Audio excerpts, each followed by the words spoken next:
Shalom mempelai-mempelainya Kristus. Terima kasih kepada Allah Bapa karena kita boleh berjumpa lagi untuk kita sama-sama belajar akan firman Tuhan.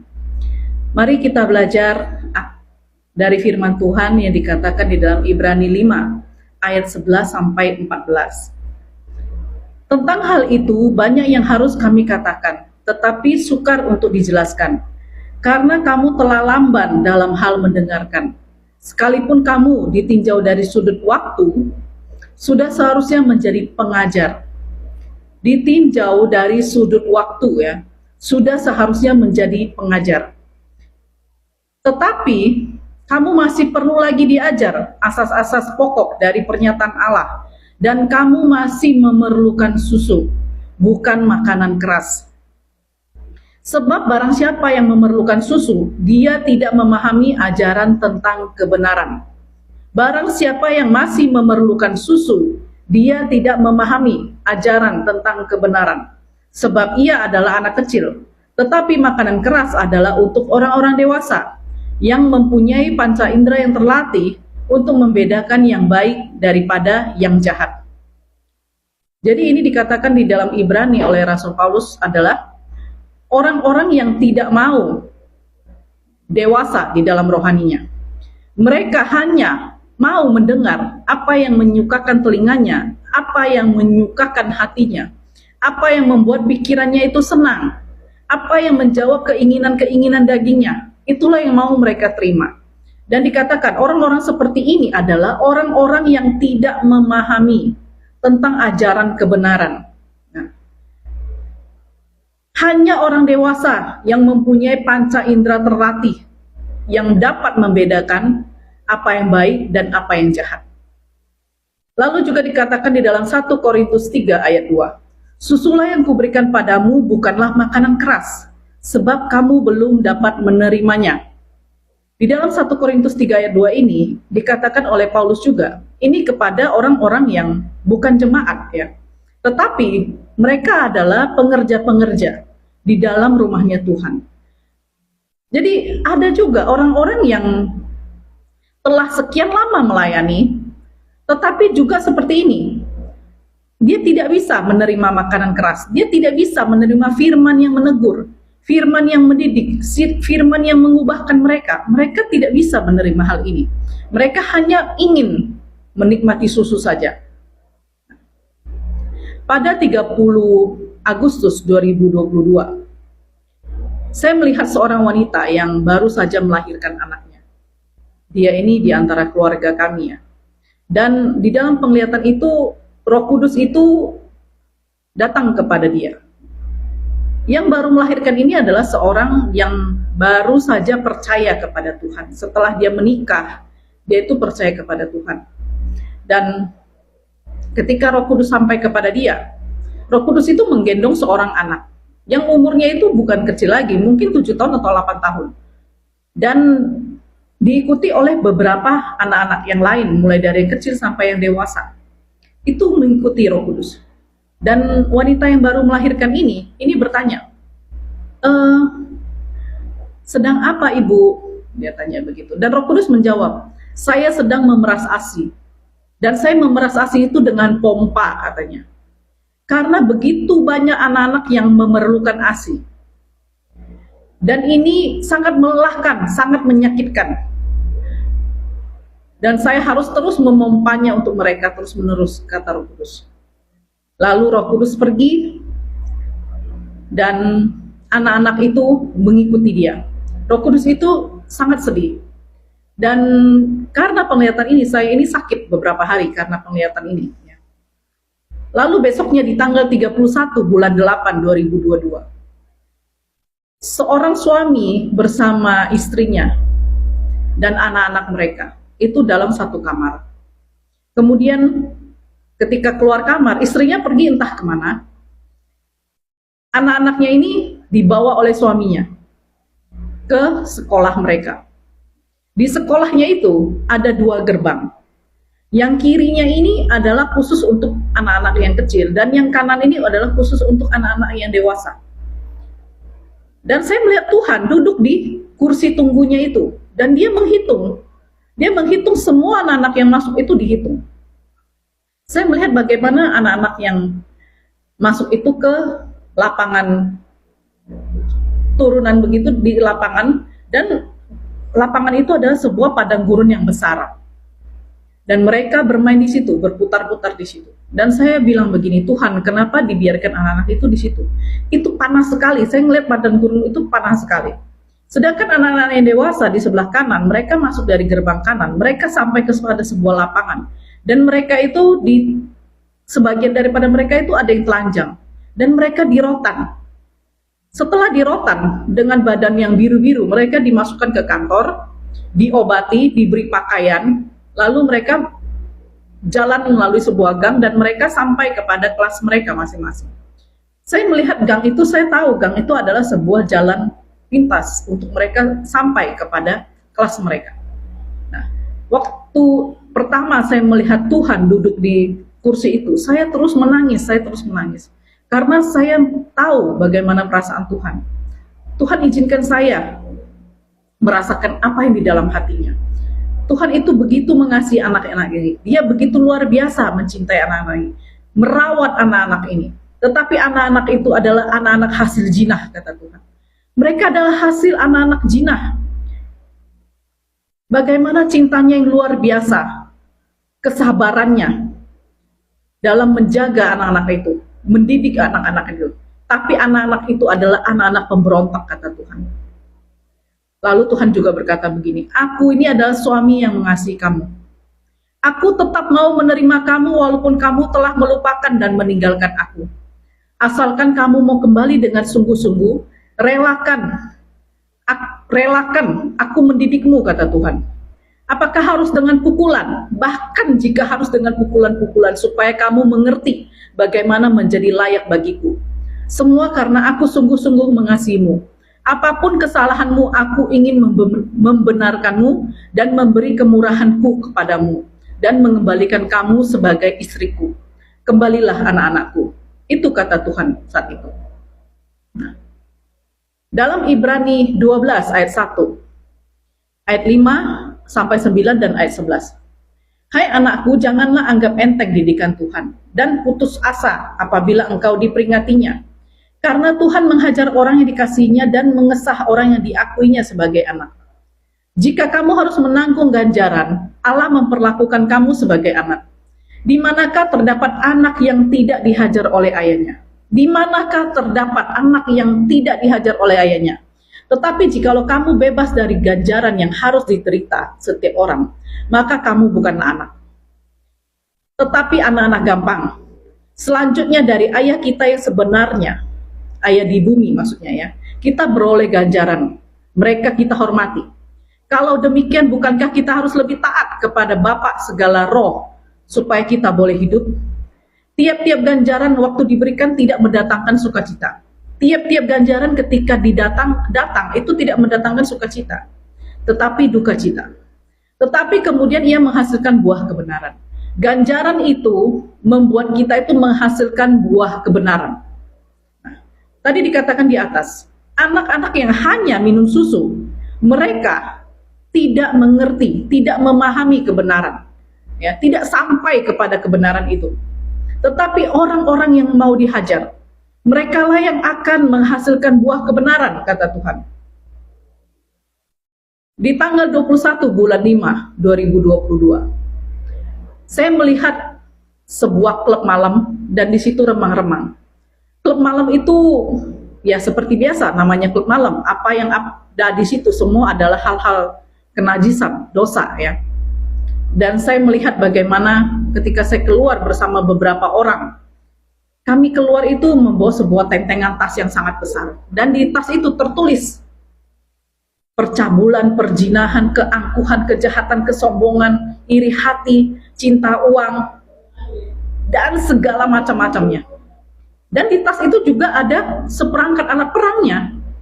Nah, di luar dari tas itu juga tertulis tulisan yang besar-besar, jadi semua terbaca.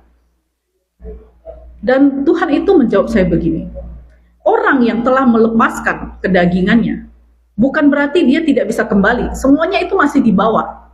Jadi dia harus berjaga-jaga. meninggalkan dosa, meninggalkan kehidupan lama, meninggalkan perbuatan cemar. Semua itu harus ditinggalkan di luar. Bukan berarti kita anti kepada dosa. Bukan berarti kita tidak bisa jatuh, kata Tuhan. Semua itu masih kita bawa di dalam kedagingan kita. Karena itu kita harus menguasainya. Kita harus siap dengan peperangan yang akan kita kerjakan. Alat-alat perang itu harus ada di dalam kehidupan kita. Dengan doa, dengan firman. Itu yang menangkal keinginan-keinginan dosa itu. Menangkal keinginan daging itu datang kepada kita. Dan saya juga melihat bagaimana sebagian daripada orang-orang yang keluar daripada tempat itu, setelah mereka keluar, mereka masuk ke dalam sebuah ruang kecil, kemudian tidak berapa lama mereka masuk lagi ke klubnya itu. Dan saya tanya Tuhan, kenapa orang-orang itu udah keluar kemudian masuk lagi? Kata Tuhan, mereka adalah orang-orang yang berdoa, beribadah, bersekutu, tapi mereka juga tetap hidup seperti manusia lama, tidak berubah. Jadi mereka menjadi manusia yang dua alam. Dan itu Tuhan tidak suka. Itu juga adalah termasuk orang-orang yang telanjang, kata Tuhan. Dan ketika saya masuk, keluar daripada gedung itu, saya melihat kota itu penuh dengan orang-orang telanjang. Dan saya juga melihat HP di dalam HP-nya Roh Kudus. Begitu banyak orang-orang yang telanjang di situ. Dan saya berusaha menghapus, tetapi tidak bisa dihapus. Kata Roh Kudus, tidak satupun daripada mereka yang dihapus. Kalau mereka tidak datang sungguh-sungguh. Jadi kalau tidak sungguh-sungguh bertobat, tidak sungguh-sungguh kita mau berubah, itu tidak mungkin terhapus. Itu dosa tetap nempel, akan tetap nempel, kata Tuhan. Nah, kita tidak bisa bermain-main, mendua hati kepada Roh Kudus, kepada Tuhan, itu tidak bisa ya. Di dalam Roma 2 ayat 4-11. Maukah engkau menganggap sepi kekayaan, kemurahan, kesabarannya, dan kelapangan hatinya? Menganggap murah ya, menganggap murahan, kekayaan dari kemurahan hatinya, kesabarannya, kelapangan hatinya. Kita anggap itu sepele. Tidakkah engkau tahu bahwa maksud kemurahan Allah ialah menuntut engkau kepada pertobatan? Tetapi oleh kekerasan hatimu yang tidak mau bertobat, engkau menimbun murka atas dirimu sendiri, dan pada hari waktu mana murka dan hukuman Allah yang adil akan dinyatakan, Ia akan membalas setiap orang menurut perbuatannya. Nah, jadi akan ada waktunya ketika murka dan hukuman Allah itu dinyatakan, Ia akan membalas setiap orang menurut perbuatannya. Kalau kita masih berkeras hati, tidak mau bertobat, kita sedang menimbun murka Allah. Hidup kekal bagi mereka yang tekun berbuat baik, mencari kemuliaan, kehormatan, dan ketidakbinasaan. Kemuliaan, kehormatan, damai sejahtera akan diperoleh semua orang yang berbuat baik. Itu ayat 12. Kemudian juga, penderitaan, kesesakan, kegeraman akan menimpa setiap orang yang berbuat jahat. Yang mencari kepentingan diri sendiri, yang tidak taat kepada kebenaran, melainkan taat kepada kelaliman. Orang-orang yang seperti ini yang terus-terus mendukakan Roh Kudus, mereka akan menerima murkanya Allah. Inilah kata firman Tuhan, Matius 7 ayat 13 dan 14. Masuklah melalui pintu yang sesak itu, karena lebarlah pintu dan luaslah jalan yang menuju kepada kebinasaan, dan banyak orang yang masuk melaluinya. Begitu lebar, begitu luas ya, jalan yang menuju kebinasaan, dan banyak orang yang masuk melaluinya. Jangan kita melihat apa yang dilakukan orang lain itu begitu nikmat, enjoy, enak. Itu kita ikut-ikutan. Sebagai anak Tuhan itu no, tidak bisa. Itu sama sekali tidak bisa. Itu sangat mendukakan Tuhan. Karena sesaklah pintu dan sempitlah jalan yang menuju kehidupan, dan sedikit orang yang mendapatinya. Ayat ini tidak main-main ya. Ayat ini sangat tidak main-main. Begitu sempitnya jalan itu. Dan untuk mendapatkan keselamatan itu tidak segampang yang kita kira. Kita bisa bermain-main dengan kebenaran dan kejahatan bersama-sama, itu tidak mungkin. Di tanggal 6 bulan 2 2023, saya melihat sebuah pesta yang sangat ramai, sangat riuh ya. Dan ternyata pesta itu di sebuah gubuk yang kumuh sekali. Ketika saya sadar di mana pesta itu, saya melihat gubuk itu begitu reot dan hampir-hampir tumbang ya. Hampir-hampir roboh gitu. Dan ketika saya sadar itu, saya mengajak orang-orang di sekitar saya untuk segera pergi. Saya bilang, ayo kita cepat pergi, ini sebentar lagi pasti roboh, saya bilang. Dan waktu saya keluar dari tempat itu, saya melihat jalan itu begitu lebar, jalannya begitu lebar. Tetapi jalan itu begitu hancur, begitu rusak. Saya sampai katakan, bagaimana jalan ini seperti ini, gitu kan. Dan saya itu ke pinggirnya, ke samping-sampingnya, dan kami itu hanya menelusuri jalan yang begitu sempit. Disitulah kami berjalan bersama beberapa orang yang saya ajak keluar. Kemudian saya melihat tiba-tiba jalan yang begitu besar roboh ke bawah. Begitu roboh tanah itu ke bawah jalan itu, saya melihat banyak sekali manusia itu yang jatuh ke dalam lubang itu. Dan kami itu mencoba untuk menggapai mereka keluar, tapi tidak seorang pun yang bisa keluar. Mereka tidak berusaha untuk keluar yang di dalam robohan itu. Dan sebuah air bah tiba-tiba datang dan menghanyutkan semua orang yang ada di dalam robohan itu. Dan saya melihat bagaimana begitu banyak orang-orang yang menangis, yang keluarganya, saudaranya itu dihanyutkan oleh air bah itu. Mereka terus menangis ketika melihat daripada bagian-bagian keluarga mereka terbawa oleh arus air itu. Dan itulah yang akan terjadi ya di akhir zaman. Akan ada masanya, hukuman itu akan datang, kata Tuhan. Orang yang tidak peduli dengan dirinya sendiri, yang terus-terusan diperingati tapi tidak mau mendengar. Mereka yang memilih jalan yang lebar, mereka pasti akan binasa tanpa tertolong, kata Tuhan ya. Ibrani 6 ayat 4 sampai 8. Sebab mereka yang pernah diterangi hatinya, pernah mengecap karunia sorga, pernah mendapat bagian dari Roh Kudus, ya, pernah menerima urapan-urapan Roh Kudus, pernah mengecap firman yang baik dari Allah. Dia melihat bagaimana firman itu bersaksi dalam hidupnya. Dia mengalami firman Tuhan, pertolongan-pertolongan Tuhan di dalam kehidupannya. Dan karunia-karunia yang dunia akan datang. Dia telah melihat bagaimana Tuhan itu menyediakan sorga bagi dia. Dia pernah melihat janji-janji kekekalan itu kepadanya. Nah, namun dia murtad lagi. Ya, ayat 6 dikatakan, namun dia murtad lagi.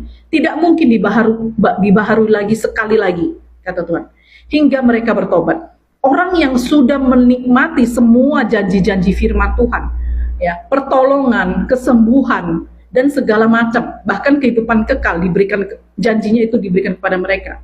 Namun mereka murtad, mereka tidak mungkin lagi dibaharui. Tidak mungkin lagi mereka mau bertobat. Sebab mereka menyalibkan lagi anak Allah bagi diri mereka dan menghinanya di muka umum. Kita menganggap itu janji itu sudah kita dapatkan.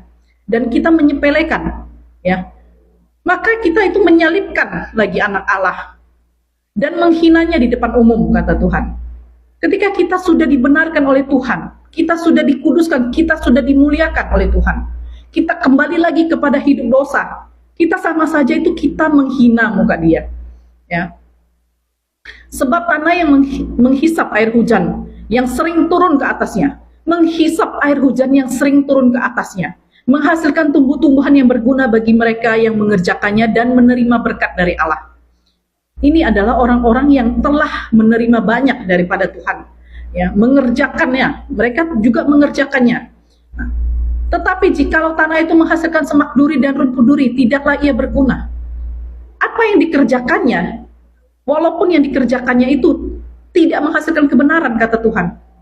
Dia mengerjakan tapi tidak menghasilkan buah kebenaran, tapi menghasilkan semak duri dan rumput duri, kata Tuhan. Ia tidak berguna, sudah dekat pada kutuk dan berakhir pada pembakaran.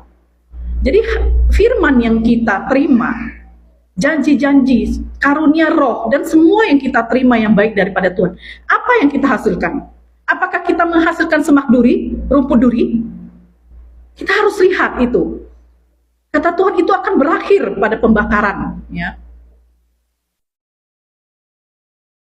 Ini saya lihat juga di tanggal 2 bulan 6. Jadi hanya beberapa hari yang lalu.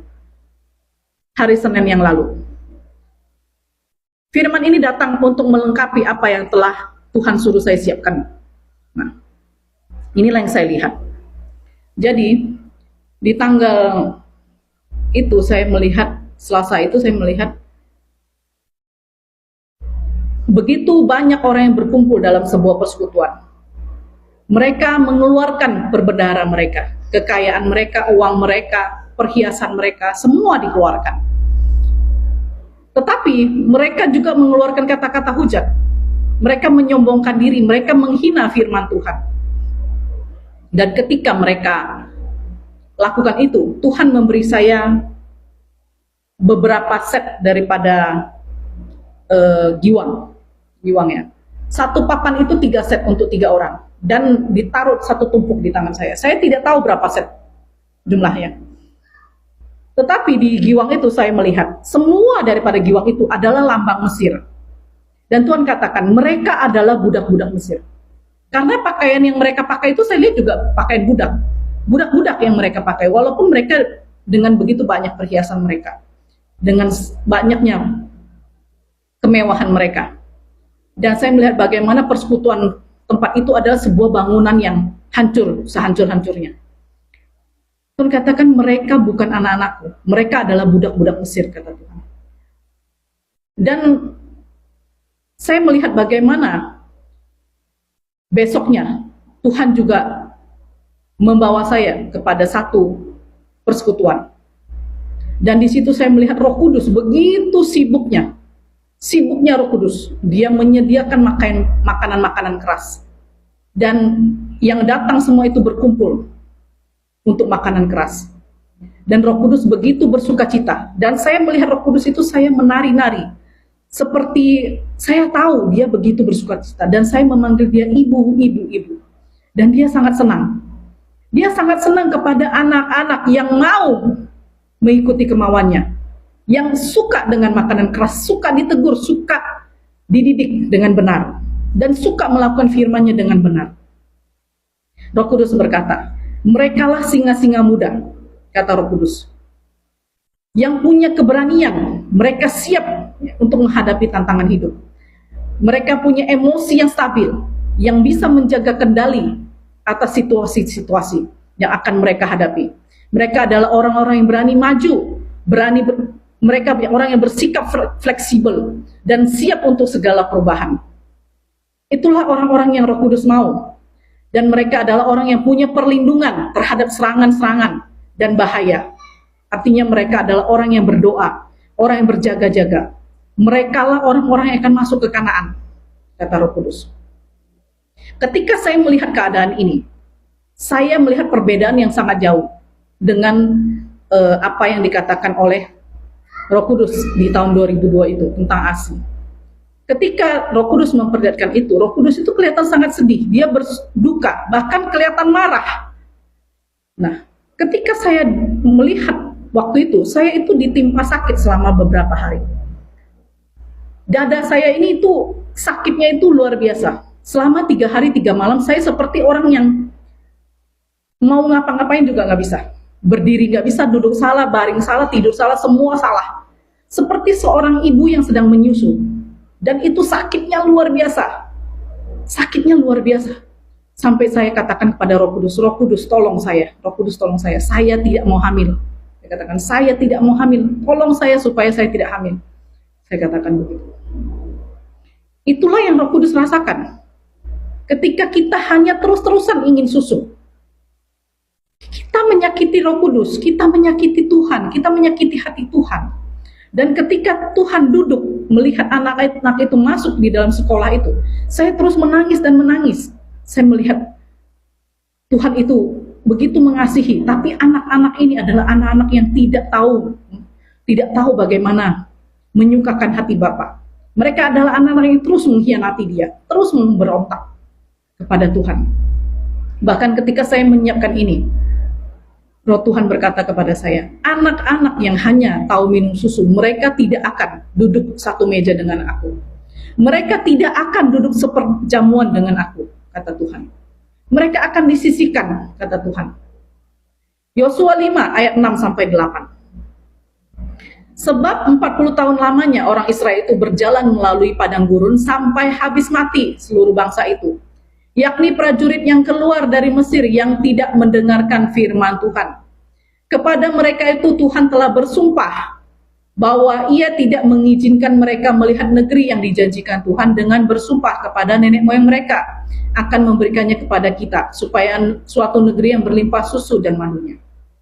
Tuhan katakan kepada orang Israel yang begitu mencintai Mesir, ingin kembali ke Mesir, mereka tidak akan pernah melihat tanah yang berlimpah susu dan madu itu. Tuhan tidak akan izinkan mereka masuk ke sana, kata Tuhan. Tetapi anak-anak mereka yang telah dijadikannya ganti mereka itulah yang disunat Yosua. Sebab mereka belum bersunat, karena mereka tidak disunat dalam perjalanan. Sunat yang Tuhan mau adalah sunat hati. Sunat hati yang sungguh-sungguh mengasihi Tuhan, sungguh-sungguh menghormati firman Tuhan, sungguh-sungguh melakukan perintah Tuhan. Setelah seluruh bangsa itu selesai disunat, maka tinggallah mereka di tempat masing-masing di perkemahan itu sampai mereka sembuh. Sembuh ini artinya adalah kita tidak lagi mengingini hal-hal yang mencemarkan diri kita. Kita tidak ingin lagi hal-hal yang mendukakan hati Tuhan. Kita tidak ingin lagi hal-hal yang membuat kita terikat kepada keinginan-keinginan yang di luar daripada firman Tuhan. Itu arti sembuh yang sebenarnya. Yosua 5 ayat 13 sampai 15. Ketika Yosua dekat Yeriko, ia melayangkan pandangannya. Dilihatlah seorang laki-laki berdiri depannya dengan pedang terhunus di tangannya. Yosua mendekatinya dan bertanya kepadanya, "Kawankah engkau atau lawan?" Jawabnya, "Bukan, tetapi akulah panglima bala tentara Tuhan. Sekarang aku datang." Lalu sujudlah Yosua dengan mukanya ke tanah, menyembah dan berkata kepadanya, "Apakah yang akan dikatakan Tuanku kepada hambanya ini?" Dan panglima bala tentara Tuhan itu berkata kepada Yosua, "Tanggalkanlah kasutmu dari kakimu, sebab tempat engkau berdiri itu kudus." Dan Yosua berbuat demikian. Ini juga yang pernah saya lihat. Ketika saya dipanggil Tuhan untuk pindah ke pulau ini, saya melihat bala tentara ini, panglima bala tentara ini. Begitu besar, begitu kuat, begitu kokohnya dia berdiri. Begitu dia agung kemuliaannya. Bersinar dia seperti emas dan berlian. Saya melihatnya dari jauh. Dan dia berdiri bukan pada sebuah gunung, pada sebuah gurun atau apa. Tetapi panglima bala tentara Tuhan ini, dia berdiri pada sebuah kamp tentara yang besar. Sebuah stadion tentara, ya, camp militer berarti ya, camp militer yang besar. Artinya adalah Tuhan itu menyiapkan kita itu untuk menjadi pasukan Dia, bukan hanya menjadi anak, menjadi pasukannya yang akan siap berperang bersama Tuhan.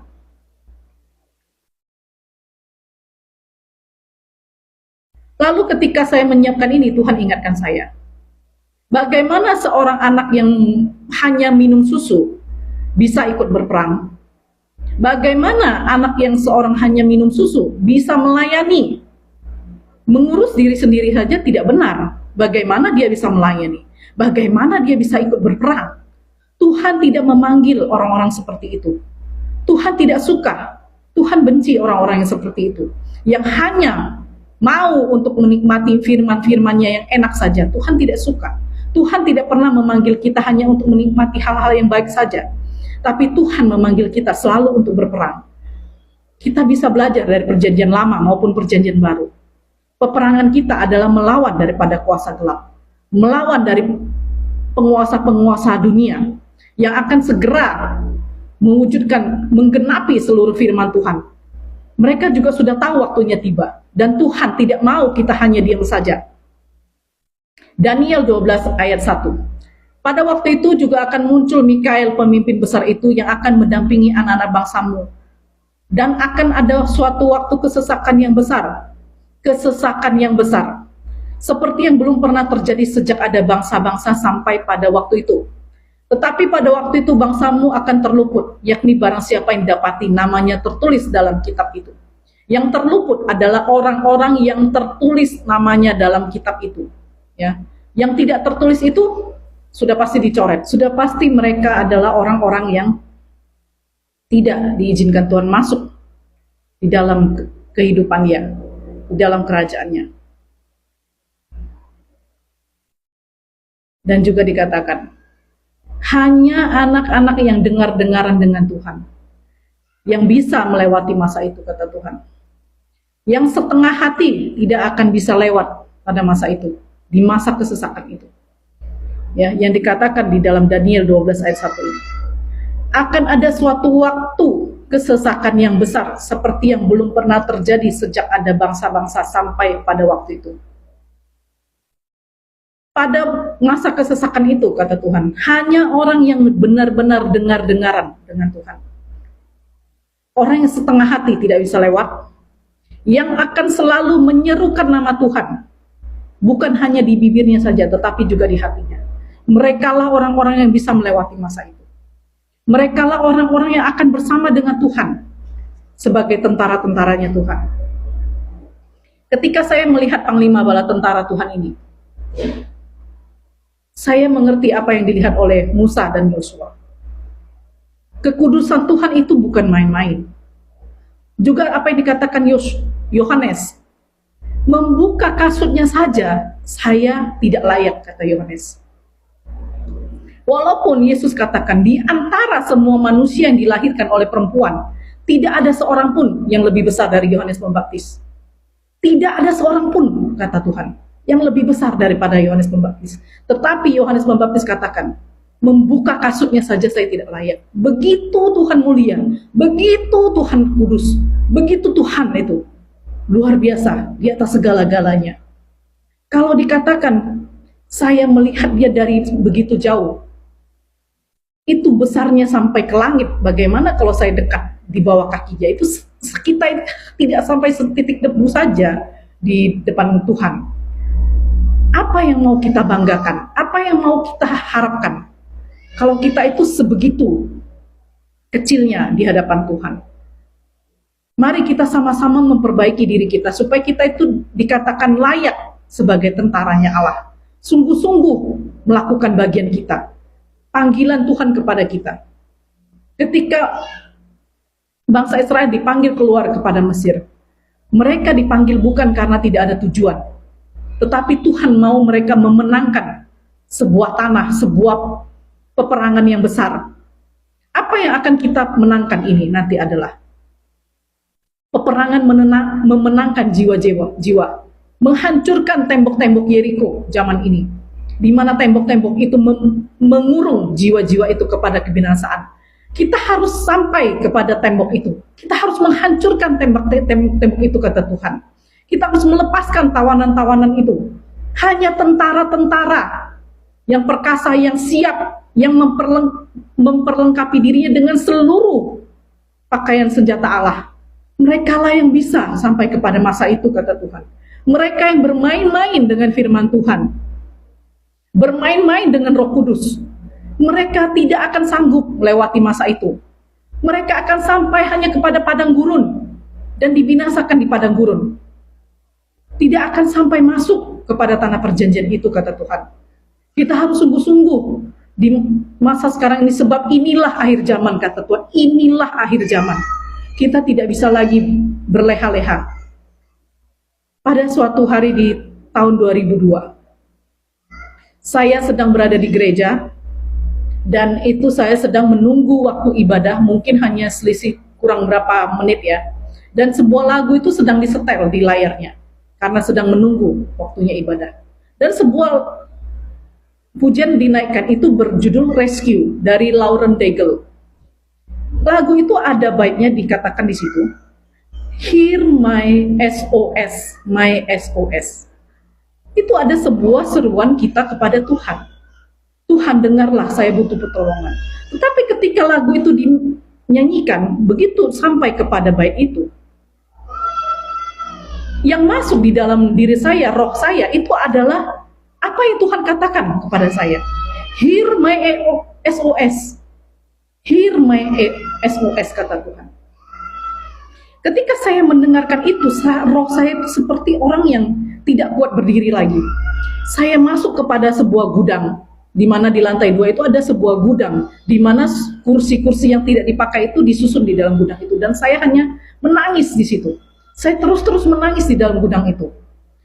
Lagu itu dimainkan, dan itulah yang terdengar di kuping saya. Hear my SOS. Begitu daruratnya. Darurat, kata Tuhan. Berubahlah, kita harus berubah.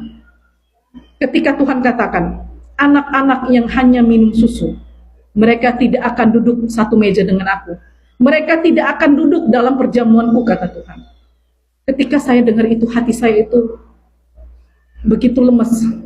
Saya merasa saya berduka, karena saya melihat bagaimana anak-anak itu begitu banyak. Lebih banyak anak-anak yang turun masuk ke sekolah padang gurun daripada anak-anak yang di lapangan, yang dihukum dan masuk ke kelasnya mereka.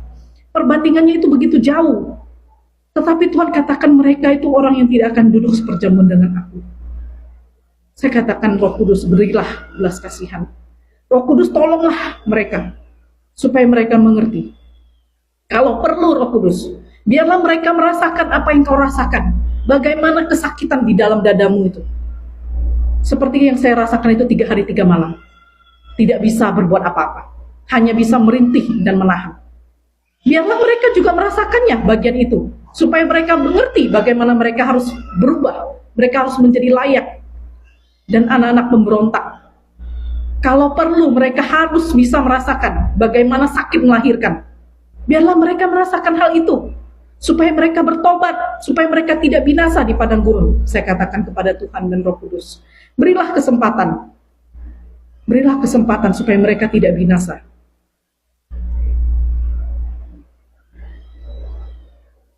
Apa yang dikatakan oleh Tuhan di hari-hari ini adalah, Tuhan terus berkata, jadilah manusia-manusia yang dewasa. Jadilah pasukan-pasukan Allah. Sebab waktunya sudah siap. Kita sudah harus tersusun di dalam barisan Tuhan. Kita sudah harus berbaris menjaga barisan Tuhan. Kita sudah harus merumbuhkan tembok-tembok itu. Kita sudah harus merumbuhkan tembok-tembok itu, kata Tuhan. Di tanggal 1 bulan 5 2022, Tuhan menaruh di tangan saya beberapa lembar tiket. Dan di tiket itu ditulis, di atas tiket itu begitu besar, dituliskan di situ tiket Pentakosta. Tiket Pentakosta dituliskan di situ. Dan di situ dituliskan nama-namanya. Dari Bapa, dari Tuhan Yesus, dan dari Roh Kudus. Dan di situ ada nama-nama yang diundang di dalam tiket Pentakosta itu. Kita tidak tahu kapan itu terjadi. Tetapi Tuhan berkata, bersiaplah, bersiaplah, kata Tuhan. Ketika saya melihat tiket itu, saya membawa 2 orang. Saya menggandeng 2 orang. 1 orang yang belum bertobat, yang baru saya perkenalkan kepada Injil. Dan 1 orang yang sudah bertobat, sudah mengenal Injil tetapi hidupnya suam-suam. 2 orang ini di samping kiri saya. Tetapi ketika tiket itu ditaruh di tangan saya, di depan saya melihat laut yang begitu luas, laut yang dalam. Orang-orang berjalan di laut itu. Sebuah lorong jalanan yang keras dikeraskan oleh Tuhan. Seperti air yang dikeraskan. Itu orang-orang berjalan di situ. Dan itu adalah orang-orang yang sama sekali tidak mengenal Tuhan. Sama sekali tidak mengenal Tuhan. Saya tidak tahu bagaimana mereka bisa berjalan di dalam lorong yang air yang dikeraskan itu. Kata Tuhan, dia tidak akan lagi membelah air laut. Tetapi dia akan membuat mujizat-mujizat. Sehingga orang-orang yang tidak pernah mendengar Tuhan, tidak percaya sama sekali pun, mereka akan mengalami mujizat Tuhan, kata Tuhan. Mereka orang-orang yang akan mengalami mujizat Tuhan. Siapakah yang akan membawa itu? Kita. Kitalah pasukan-pasukan Tuhan. Yang dipenuhi dengan kuasa Tuhan, yang dipenuhi dengan urapan Tuhan, yang dipenuhi dengan kasih Tuhan, yang dipenuhi dengan firman Tuhan. Mereka lah yang akan membawa urapan itu turun, kata Tuhan. Dan mereka lah yang akan menyelamatkan banyak jiwa. Kisah Para Rasul 2 ayat 17-39 akan terjadi pada hari-hari terakhir, demikianlah firman Allah, bahwa aku akan mencurahkan rohku ke atas semua manusia, sebab bagi kamulah janji itu, dan bagi anak-anakmu, dan bagi orang yang masih jauh, yaitu sebanyak yang dipanggil oleh Tuhan Allah kita. Yoel 2 ayat 28, 29, dan 32. Kemudian daripada itu akan terjadi bahwa aku akan mencurahkan rohku ke atas semua manusia. Maka anak-anakmu laki-laki dan perempuan akan bernubuat, orang-orangmu yang tua akan mendapat mimpi, teruna-terunamu akan mendapat penglihatan-penglihatan. Juga ke atas hamba-hambamu laki-laki dan perempuan akan kucurahkan rohku pada hari itu. Dan barang siapa berseru kepada nama Tuhan akan diselamatkan. Sebab di Gunung Sion dan di Yerusalem akan ada keselamatan, seperti yang telah difirmankan Tuhan. Dan setiap orang yang dipanggil Tuhan akan termasuk orang-orang yang terlepas. Nah, pada masa itu katanya, semua manusia akan dicurahkan roh Tuhan kepada mereka. Ini akan kita butuhkan untuk tuntunan-tuntunan Tuhan. Mendapat mimpi, penglihatan, teruna-terunamu semua akan bernubuat, kata Tuhan. Juga hamba-hambamu laki-laki dan perempuan, hamba-hambamu dikatakan di situ ya. Kita harus memiliki hati hamba sebagai hamba-hamba laki-laki dan perempuan supaya kita mendapatkan pencurahan Roh Kudus ini pada saatnya. Dan yang berseru kepada nama Tuhan akan diselamatkan. Tuhan berpesan, yang berseru, yang sungguh-sungguh selalu berseru kepada Tuhan.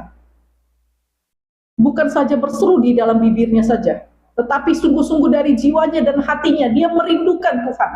Orang-orang seperti inilah yang akan dikatakan, mereka akan mendapatkan kelepasan, dan mereka akan melepaskan orang lain daripada ikatan-ikatan.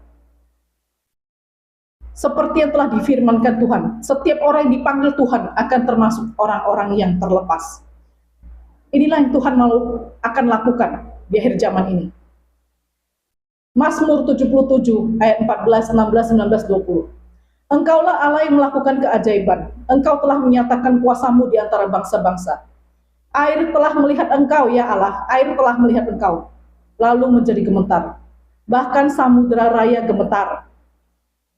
Melalui laut jalanmu dan lorongmu melalui muka air yang luas, tetapi jejakmu tidak kelihatan.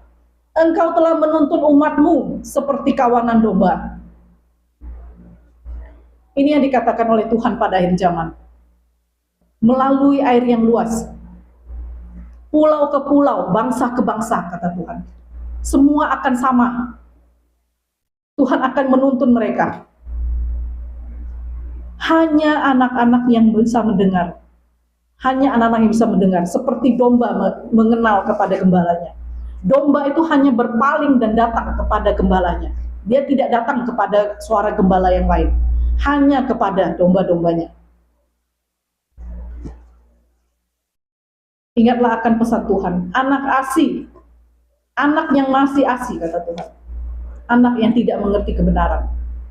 Bagaimana mereka mau melayani kalau mereka hanya anak yang dikasih? Bagaimana mereka bisa mengerti apa yang harus mereka lakukan kalau mereka itu hanya anak-anak yang masih diasih?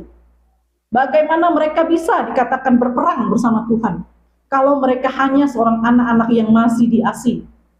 Tidak mungkin kata Tuhan. Hanya orang yang bisa kuat berdiri bersama Tuhan. Orang yang bisa kuat berdiri, mereka lah orang-orang yang akan dipakai Tuhan. Mari kita sama-sama belajar untuk semakin lagi sempurna di hadapan Tuhan, menjelang kedatangan Tuhan.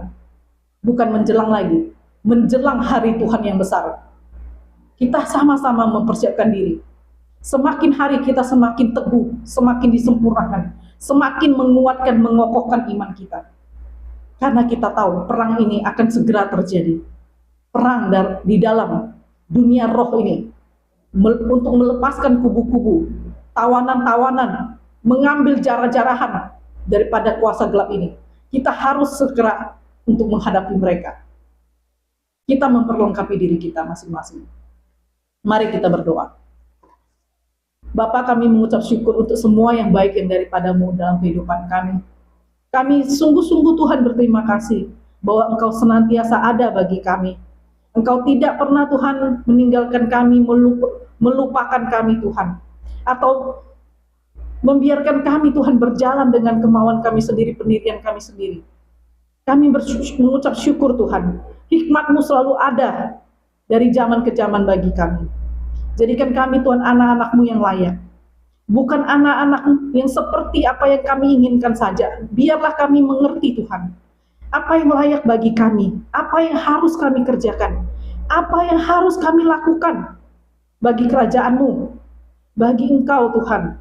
Biarlah kami mengerti Tuhan. Setiap hati yang keras, kami katakan biarlah itu menjadi hancur di dalam diri kami Tuhan. Setiap pikiran-pikiran yang dibangun oleh musuh menjadi tembok-tembok yang menghalangi setiap firman-Mu, kebenaran-Mu itu sampai kepada kami. Kami katakan hancur di dalam nama Tuhan Yesus saat ini. Hancurkan itu dalam nama Tuhan Yesus saat ini Tuhan. Kami juga berkata Tuhan, setiap keinginan-keinginan yang tidak benar, yang bukan daripada-Mu Tuhan, Tuhan, Engkau menuntun kami, luputkan kami Tuhan, supaya kami tidak melakukan hal itu. Apakah itu memberikan kami keuntungan yang besar, atau apapun Tuhan, belokkanlah kami daripada hal itu Tuhan, supaya kami tidak lagi mendukakan Engkau. Kami mengucap syukur Tuhan, untuk setiap firman-Mu yang datang kepada kami. Dan juga Tuhan juga menunjukkan seorang wanita bersama seorang anaknya. Mereka hidup dalam kemewahan, mereka hidup dalam segala kelimpahan, tetapi mereka juga tahu bahwa mereka adalah orang yang bersalah kepada Tuhan. Tuhan katakan, datanglah sungguh-sungguh kepadanya, datanglah sungguh-sungguh, mintalah pertolongan kepadanya. Segala kuasa-kuasa gelap itu yang mendustai pikiranmu, yang selalu masuk untuk membawa engkau kembali ke situ, menakut-nakuti engkau, kata Tuhan. Tutup lubang itu, kata Tuhan, tutup lubang itu.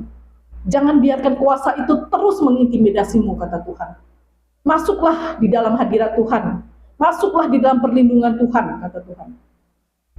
Engkau dan anakmu, kata Tuhan. Saya melihat wanita ini adalah wanita yang cantik bersama anaknya yang muda. Mereka adalah wanita-wanita yang cantik. Engkau adalah anak-anak Tuhan yang dikasihi. Kami berdoa Tuhan, berikan kekuatan kepada setiap anak-Mu Tuhan yang telah mendengar Tuhan, supaya mereka sungguh-sungguh Tuhan. Hamba-Mu ini terbatas Tuhan, tapi kami tahu Roh Kudus itu tidak pernah terbatas. Kekuatan-Mu Tuhan, Engkau nyatakan bagi setiap anak-anak-Mu yang merindukan Engkau, merindukan perubahan, yang menginginkan perubahan-perubahan itu Tuhan. Engkau bukakan jalannya bagi mereka Tuhan. Berikan kemampuan, berikan mereka hikmat, bahkan langkah-langkah yang di luar daripada keinginan mereka Tuhan. Engkau biarkan mereka berjalan di tempat itu Tuhan. Jangan biarkan pikiran mereka lagi, hati mereka mengendalikan diri mereka Tuhan. Biarkan mereka keluar Tuhan dari tempat itu sesuai dengan tuntunan daripada Roh-Mu saja Tuhan. Terima kasih Bapa, terima kasih. Terima kasih Allah Roh Kudus, Engkau sungguh amat baik.